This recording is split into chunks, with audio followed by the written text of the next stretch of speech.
major legal decision with potential nationwide implications, the U.S. Court of Appeals for the First Circuit has paved the way for federal prosecution of a Maine couple accused of operating an illegal marijuana cultivation and distribution network.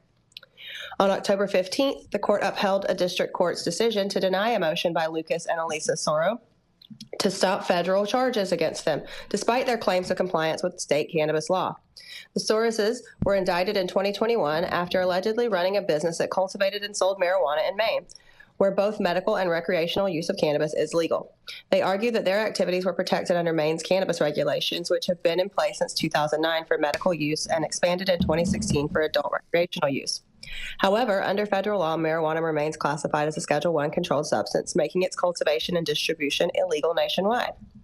The couple's legal defense centered on the Rohrabacher-Farr Amendment, a federal provision that prohibits the Department of Justice from using funds to interfere with the state medical marijuana laws.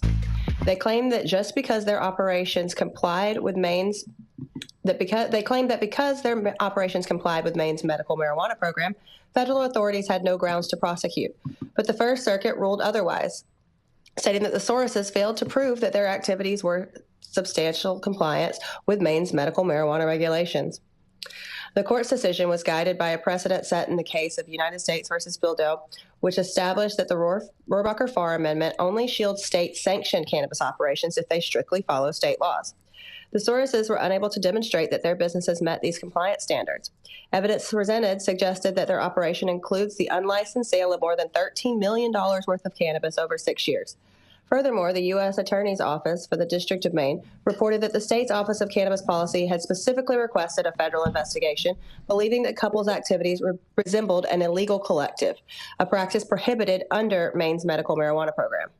In a unanimous decision, the First Circuit's three-judge panel emphasized that the Soroses could not rely on the Rohrabacher-Farr Amendment for protection because they failed to prove their compliance with state regulations. The court highlighted that even licensed caregivers, like Elisa Soros, are restricted from forming collectives to cultivate or distribute marijuana jointly.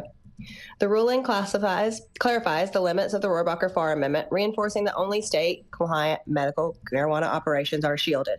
However, Lucas Soros has filed a petition for an en banc review, arguing that the court's substantial compliance standards remain too vague.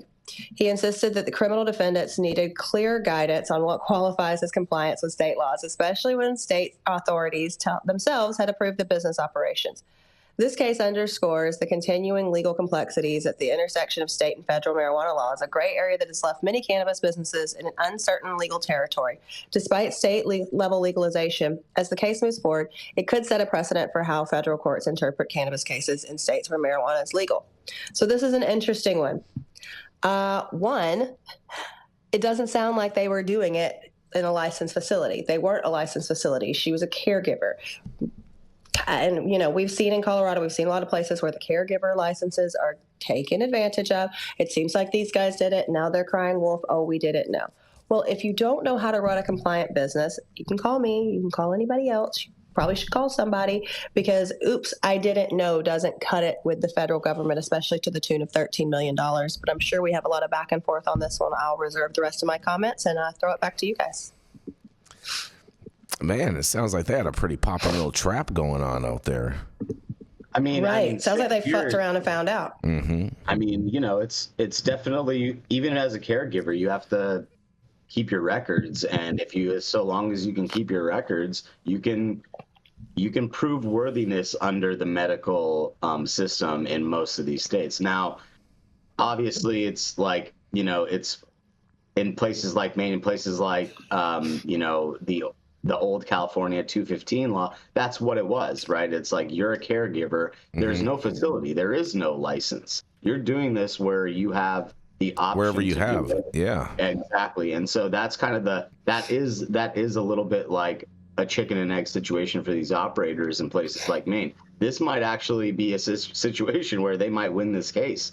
But if they can't provide the paperwork showing their patients, and the collective thing that you alluded to, Jenny, I don't know too much about that part of the rule by the OMP or whatever, but like that's a big deal. If they are doing kind of like a co-op situation and working with other caregivers, if they haven't banded jointly into a legal company that can do that, then, and kind of combine their patient count, then I don't know if that's really a good case for them to win. But this is interesting. This is the first time I've heard about this case. So yeah, this is interesting. I'll give you clarity on that because I think they're cooked because the law in Maine strictly prohibits co-oping. And it was the two of them serving a bunch of people and creating an industry that's way above, like, come on, let's be real. You're two caregivers. How much can you possibly grow? And how much are you charging these poor patients if you're making $13 million over 6 years? So what the issue was is that they were co-oping, which is strictly prohibited by the law. I got a little bit to say about this real quick, if you don't mind. Oh, boy, here we go. Two things. Pull the string. First of all, most people who have operated in federally illegal medical models have been advised by counsel that keeping very meticulous notes and records of their activity is actually federally incriminating themselves. And so most operators are stuck between this rock and a hard place. On the one hand, you document your compliance with state law, it could help you. And on the other hand, if you document your compliance with state law, you could be tying your own noose. That's the first part of it. The second part of it is that we've all seen these TV shows where it's innocent until proven guilty.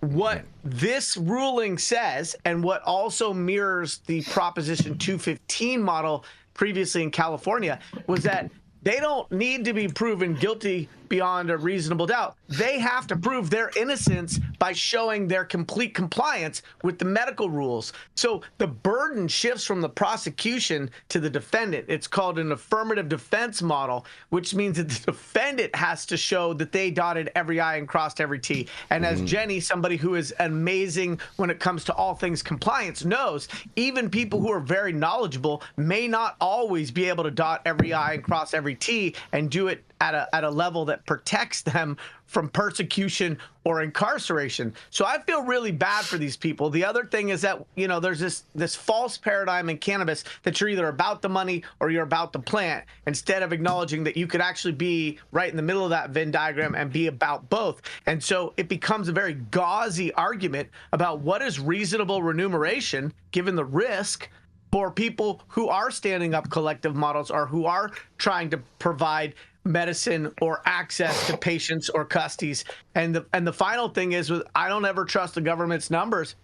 They always talk about top line revenue. They're never talking about net. So when they talk about however bazillion dollars went through somebody's banking system or bank accounts in, half a decade, top line is never net. And so it's an unfair way of framing things, in my opinion.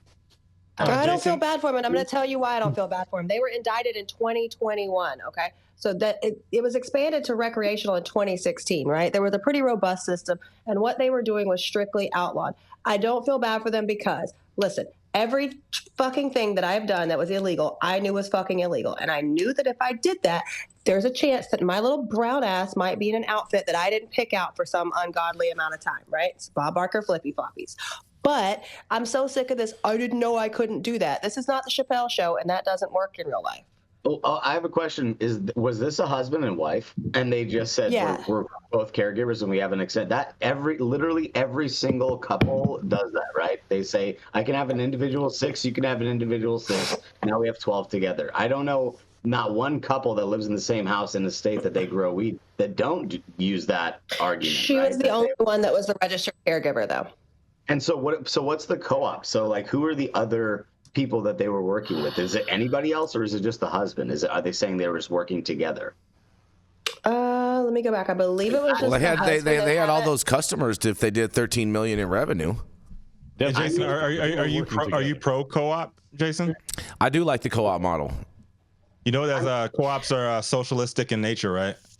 I am agree with it. That's the part of it that I don't like. But the part that I do like about it, I already saw where you were going with that. I saw where you were going with that. Co-op, but I don't really like what it means. We have just watched intellectual gymnastics on the part of Jason. Is Smokey Vanilla in the house? Nailing the landing.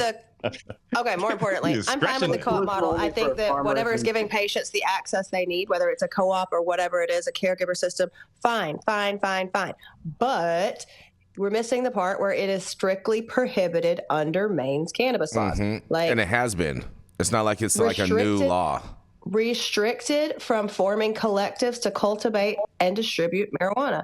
Like, it's straight up. You can't say I didn't know I couldn't do that for half a decade. Nobody, no attorney, no nothing. If you sold $13 million in cannabis, whether that's top line revenue or not, because obviously it is, right?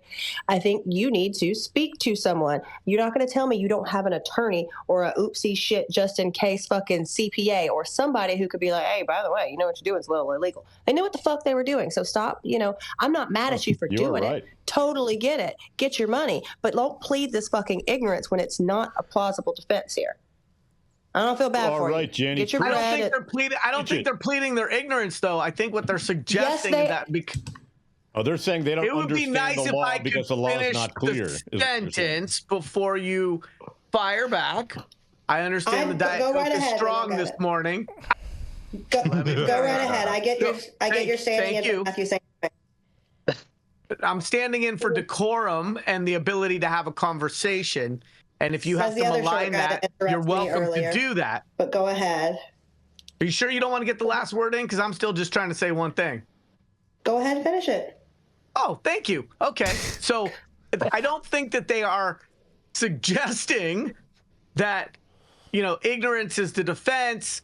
What your article says, and I didn't read another article about it, was that they are arguing that because their activities are either entirely or mostly covered by the state cannabis regulations, that they shouldn't be prosecuted because of, and we've got our famous singing politician who was on last week or whatever, but that under this, because of the I can't even say Rohrabacher Farr Amendment. Because of the Rohrabacher Farr Amendment, that they shouldn't be prosecuted. So that doesn't mean that they are saying what you said. It means that they're saying that because there is this overarching rule or guidance, that they shouldn't be prosecuted because they were mostly or entirely compliant with state law. And then part of the argument is, no, the federal government can do it anyway. And the other part of the argument is, well, you didn't keep meticulous records to prove that. All right, so you're shit out of luck. I'm gonna read it again, Jason. Hold on, Jason. We gotta keep it moving. We're way over time.